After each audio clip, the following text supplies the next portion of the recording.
नमस्ते दोस्तों, पिछले वीडियो में हमने डिस्कस किया था HD CVI कैमरों के बारे में।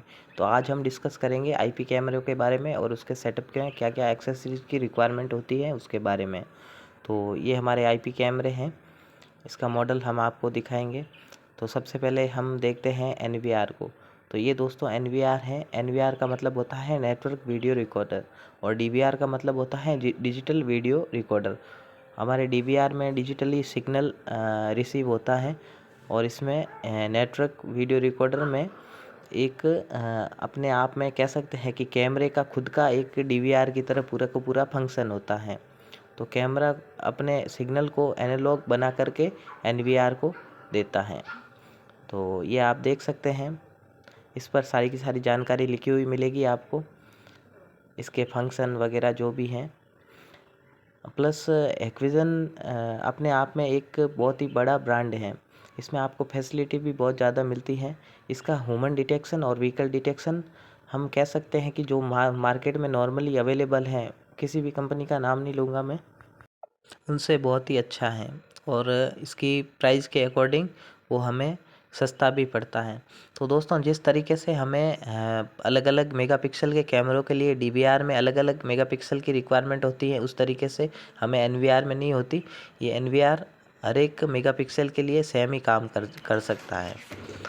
तो ये इसका मॉडल देख सकते हैं आप 7608। इसमें आठ आठ चैनल को प्रेजेंट करता है और इसमें K1 K2 सीरीज भी आती हैं, जिसमें हमारे हार्ड डिस्क 1 या 2 हम लगा सकते हैं। मॉडल के हिसाब से स्पेस ज़्यादा मिलता है, हम कह सकते हैं।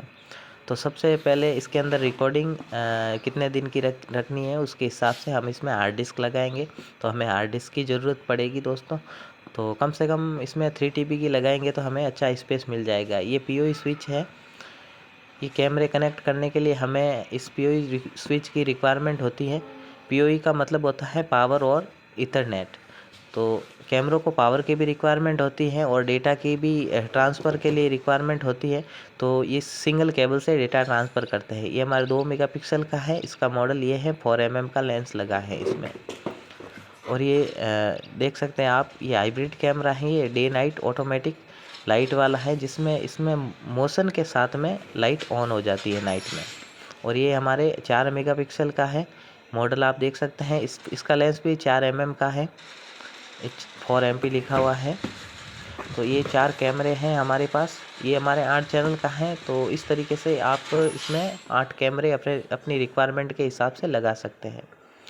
पहले हम हार्ड डिस्क इसमें लगा देंगे और ये POE कनेक्ट होगा। POE से कैमरे कनेक्ट होंगे, क्योंकि हमारे NVR में डेटा का सिंगल पोर्ट होता है Cat6 लगाने के लिए RJ45 कनेक्टर का। उसमें केबल ये लगती हैं। इसमें 8 वायर होते हैं। इसमें एक ऑरेंज लाइन वाला वायर होता है और ग्रीन लाइन वाला वायर होता है और ब्लू लाइन और कॉफ़ी लाइन। टोटल 8 वायर कह सकते हैं आप इसमें, या आप ये भी कह सकते हैं कि ऑरेंज कलर के 2, ग्रीन के 2 और कॉफ़ी कलर के 2 और ब्लू 2। एक कलर में धारी होती है और एक नॉर्मली होता है। ये आप देख सकते हैं, ये आउटडोर केबल है। वही केबल है, इसमें भी वही सेम वायर है। लैन केबल है, Cat6 बोलते हैं जिसे। ये आउटडोर के लिए यूज होती है। ये आउटडोर वेदर को इंडोर केबल से ज़्यादा अच्छी तरीके से हैंडल कर सकती है। ये आप देख सकते हैं, थोड़ी हार्ड भी है। ये CP+ कंपनी की है। इसका रोल कुछ इस तरीके का मिलेगा आपको। तो इससे आप CCTV में यूज कर सकते हैं। तो अब हम आते हैं वापस POE पर। तो POE का मतलब हमने आपको बताया है पावर और इथरनेट स्विच। तो इस NVR से जो हमारे लैन केबल निकल रही हैं, वो हम POE में अपलिंक पोर्ट में कनेक्ट करेंगे। इसमें 2 पोर्ट अपलिंक होते हैं, क्योंकि NVR को पावर की रिक्वायरमेंट नहीं है, तो हम अपलिंक के साथ में कनेक्ट कर सकते हैं। कैमरों को पावर की रिक्वायरमेंट होती है, इसलिए हम जो दूसरे पोर्ट है उसमें लगाएंगे। अब इस केबल को हम डायरेक्ट तो लगा नहीं सकते, इसके लिए हमें कनेक्टर की रिक्वायरमेंट होगी। तो उसके लिए RJ45 कनेक्टर यूज़ होते हैं।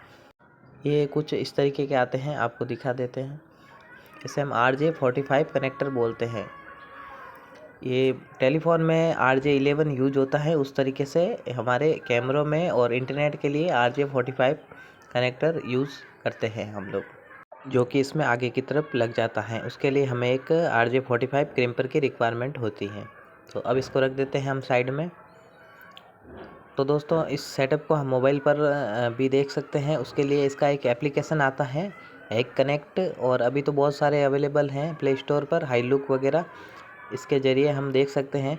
लेकिन उसके लिए इस सिस्टम को ऑनलाइन या इंटरनेट देना ज़रूरी होता है। तो इंटरनेट केबल हमारे अपलिंक पोर्ट में लगती हैं। तो कैमरों के नीचे हम ये वाले बॉक्स भी लगा देते हैं, जिन्हें जंक्शन बॉक्स बोलते हैं। इसके ऊपर कैमरा लगता है। ये सारे कनेक्टर इस बॉक्स के अंदर रहते हैं, तो हमारे लॉन्ग टाइम तक ख़राब नहीं होते हैं और हमें सर्विस की रिक्वायरमेंट कम पड़ती है। और DVR वगैरह, NVR वगैरह के लिए ये DVR रेक यूज होता है। इस बॉक्स में बाकी सारी एक्सेसरीज, POE स्विच, और हम ये रेक में रख सकते हैं NVR वगैरह। तो ये हमारे कंप्लीट सेटअप करने के लिए इन सारी चीज़ों की रिक्वायरमेंट होती हैं। तो हमारे IP कैमरों का जो कनेक्शन और IP एड्रेस हैं, इन सब को सेट करने के बाद हम इसमें NVR के साथ कनेक्ट करके हम ऑन कर सकते हैं।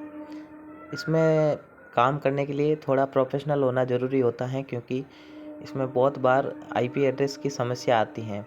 अगर कोई कैमरे में सेम IP एड्रेस है तो आपका एक कैमरा चलेगा, एक नहीं चलेगा, और किसी कैमरे और NVR का IP एड्रेस सेम है तो आपके कैमरा नहीं चलेगा, क्योंकि NVR का ऑलरेडी वो एड्रेस है। तो इस तरीके से कुछ समस्या आती है कई बार, लेकिन उसकी जानकारी होना भी ज़रूरी होता है। वैसे कह सकते हैं कि IP कैमरे की जो क्वालिटी और जो फंक्शन हमें मिलते हैं वो हमें HD कैमरे में नहीं मिल सकते। और दूसरा ये है कि इनमें सर्विस की रिक्वायरमेंट भी कम पड़ती है, और HD कैमरे में सर्विस की रिक्वायरमेंट ज़्यादा पड़ती है, क्योंकि उसमें अगर सिग्नल में जो कनेक्टर लगते हैं, BNC कनेक्टर, जिससे सिग्नल ट्रांसमिट होता है, डिजिटल सिग्नल, अगर वो BNC उसमें थोड़ा सा भी कचरा आ जाए तो आपकी पिक्चर क्वालिटी ख़राब हो जाएगी। लेकिन ये समस्या IP कैमरों में नहीं आती। तो दोस्तों, ये जानकारी अच्छी लगे तो इस वीडियो को लाइक और शेयर करें। धन्यवाद।